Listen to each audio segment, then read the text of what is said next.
आज आपण नवरात्री स्पेशल मखाना शेंगदाणा खुराक बनवणार आहे। उपवासासाठी अगदी हेल्दी अशी ही रेसिपी आहे। उपवासामध्ये एनर्जी देणारी, शरीराला बळकटी देणारी, हाडे मजबूत करणारी, शरीरातील ताणतणाव कमी करणारी अशी ही छान अशी सुंदर टेस्टी रेसिपी आहे। मखाना शेंगदाणा खुराक आपण अगदी सहजपणे सहजरित्या कुठेही घेऊन जाऊ शकतो, कारण हा सुका असल्यामुळे उन्हाच्या संपर्कात जरी आला तरी तो आहे तसा ताजा टवटवीत राहतो। या रेसिपीसाठी इथे आपण 100 ग्रॅम मखाने घेतलेले आहे। त्याचबरोबर इथे आपण ड्रायफ्रुट्सही वापरणार आहे। इथे गॅसवर पॅन गरम करायला ठेवलेला आहे। यामध्ये 2 चमचे तूप घालून घेतले। तूप गरम झाले की यामध्ये 10 ते 15 आपण काजू आणि 10 ते 15 बदाम घालून घेतले। त्याचबरोबर 4 ते 5 अक्रोड घालून घेतले। उपवासाला तुम्ही जे खात नाही ते स्किप केलं तरी चालेल। इथे हे छान तुपामध्ये एक ते 1.5 मिनिट छान असं परतून घेतल्यानंतर यामधील तूप आहे ते थोडंसं निथळून घेतलं आणि हे आपण एका प्लेटमध्ये काढून घेऊया। त्याचबरोबर इथे आपण 2 चमचे मगजबी आणि 2 चमचे भोपळ्याची बी घेतलेले आहे, ते छान असे परतून घेऊया। तुपामध्ये हे छान परतून झाल्यानंतर हे पण आपण लगेच काढून घेतलेले आहेत। हे 2 जिन्नस आपण ड्रायफ्रुट्समध्ये मिक्स न करता साईडला दुसऱ्या बाउलमध्ये काढून घेणार आहे।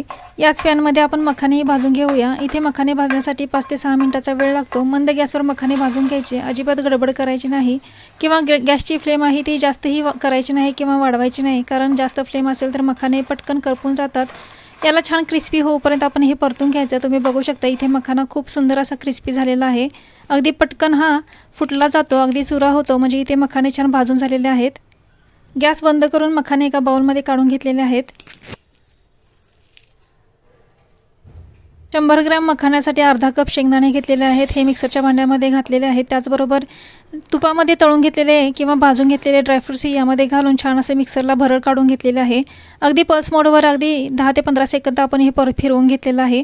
तुम्ही बघू शकता अगदी भरड अशी इथे ड्रायफ्रुट्स आणि शेंगदाण्याचे काढून घेतलेले आहे। आता त्याच मिक्सरच्या भांड्यामध्ये मखाने घेतलेले आहेत, थोडेच मखाने घ्यायचे। इथे मी थोडे मखाने घेतले आणि मिक्सरला छान अशी याची पूड बनवून घेतली। अगदी रवाळ पूड बनवून घेतलेली आहे, खूप बारीक केलेली नाही। आता हे एका बाउलमध्ये काढून घेऊया आणि उरलेल्या मखाण्याची अशाच पद्धतीने पूड बनवून घेऊया।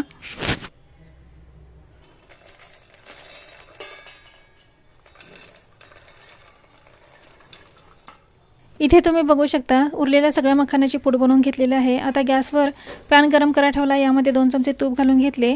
1/4 कप गूळ घेतलेला आहे, हा गूळ आपण यामध्ये परतून घेऊया। अगदी छान असा मेल्ट करून घ्यायचा आहे गूळ। इथे तुम्ही बघू शकता गूळ छान मेल्ट झालेला आहे। अगदी 2 ते 3 मिनिटांमध्ये गूळ लगेच मेल्ट होतो। मंद गॅसवरच गूळ मेल्ट करून घ्यायचा, नाहीतर गुळाची चव बदलू शकते। यामध्ये इलायची पावडर आणि जायफळ पावडर घालून छान असे मिक्स करून घेतलं।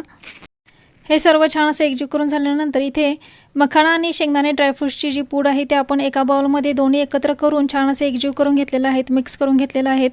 आता हे सर्व जिन्नस आपण गुळामध्ये घालून एकजीव करून घेऊया। तुम्ही बघू शकता इथे छान असे हे एकजीव करून घ्यायचं, सतत हलवून घ्यायचं आणि छान एकजीव करून घ्यायचं। गॅस बंद करायचा नाही, नाहीतर गूळ घट्ट होईल आणि हे पटकन मिक्स होणार नाही। गॅस चालू राहिला तर गूळ मेल्ट राहील आणि हे पटकन एकजीव होईल। तुम्ही बघू शकता इथे छान असं एकजीव करून झालेला आहे। गॅस बंद केला, पॅन साईडला घेतलेला आहे आणि तुम्ही बघू शकता इथे आपला शेंगदाणे मखानाचा खूप छान असा खुराक बनवून तयार झालेला आहे। उपवासाच्या वेळी अगदी परफेक्ट आणि हेल्दी अशी ही रेसिपी आहे। आपण घेतलेल्या प्रमाणामध्ये 2 ते 3 लोकांना आठवडाभर पुरेल इतका मखाना शेंगदाणा खुराक बनवून तयार होतो। जर तुम्ही दुधामध्ये खाण्यासाठी बनवत असाल तर शेंगदाणे स्किप करायची आणि बाकीच्या सर्व जिन्नसची बारीक पूड करून घ्यायची। अगदी बारीक पूड करून ही दुधामधून खाल्ल्यामुळे ही अगदी एनर्जी ड्रिंकचं हे काम करतं।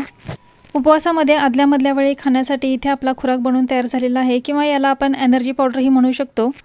बऱ्याच वेळा पदार्थ बनवण्यासाठी सर्व साहित्य घरामध्ये उपलब्ध नसतं, तर अशा वेळी मखाना आणि शेंगदाणे तुपामध्ये छान फ्राय करून याची मिक्सरला छान अशी पूड करून ही पूड तुम्ही उपवासाच्या दिवशी भुकेच्या वेळी आदल्यामधल्या वेळी तुम्ही खाऊ शकता। अशा पद्धतीने तुम्ही नवरात्री स्पेशल उपवासासाठी मखाना शेंगदाणा खुराक किंवा मखाना शेंगदाणा एनर्जी पूड घरी नक्की ट्राय करून बघा। आजची रेसिपी कशी वाटली कमेंट करून नक्की सांगा। व्हिडिओला लाईक, शेअर आणि सबस्क्राईब करायला विसरू नका। परत भेटूया अशाच छान खमंग स्वादिष्ट हेल्थ रेसिपीसोबत।